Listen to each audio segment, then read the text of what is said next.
Hi, I'm Mundy Hepburn. I make art from glass and gas and electricity. It's all I've ever done. It's fun. I grew up at the mouth of the Connecticut River in a small summer community called Fenwick. It's filled with big old summer houses. Now, our family lived there year-round, and when I was young, the place was deserted for 9 months of the year. So my friends were seagulls, the lighthouse, the beach, the waves, the clouds. Some of my earliest memories are of playing on the beach in the water, in the sunlight, with the sand and the water and the little fishes and the crabs and things. I love that. Playing with glass kind of reminds me of the beach because it's a molten beach that looks like sand and it responds well to being played with. It's wonderful. Everybody should play with glass. Experimenting with things is truly what fascinates me. I've always done experiments with physical reality, but glass is the strangest material, the most interesting stuff I've found so far.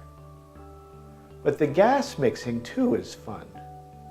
That's really interesting. The gases are invisible until you run electricity through them.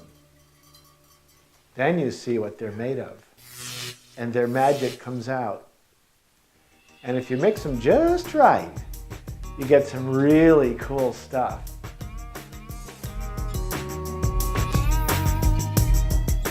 When I work glass, I feel totally free. It's, I suppose, a fantasy, because working glass requires great discipline and precision.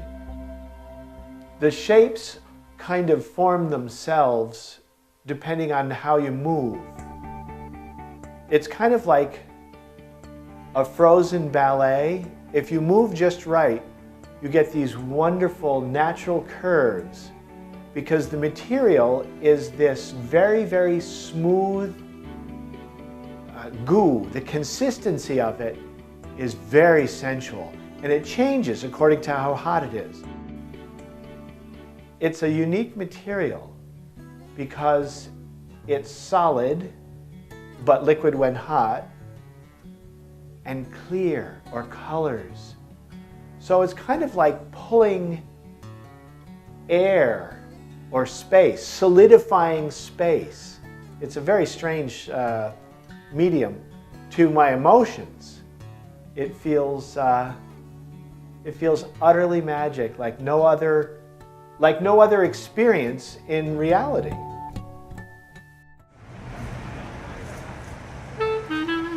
The Neon Garage at 260 Crown Street in New Haven started 23 years ago as just a dingy old parking garage, and John of ProPark invited me in to make neon in there, and it's such a perfect environment for neon because it's so dark and scary.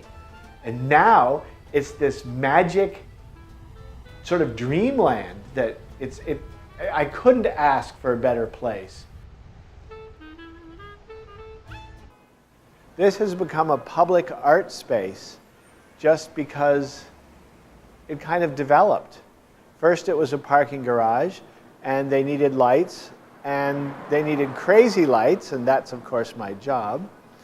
So over the past 23 years it's developed into this,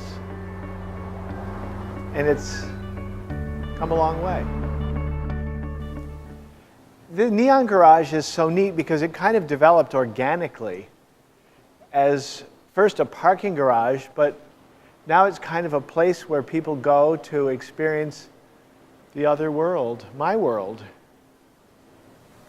I never hang up my work and just look at it.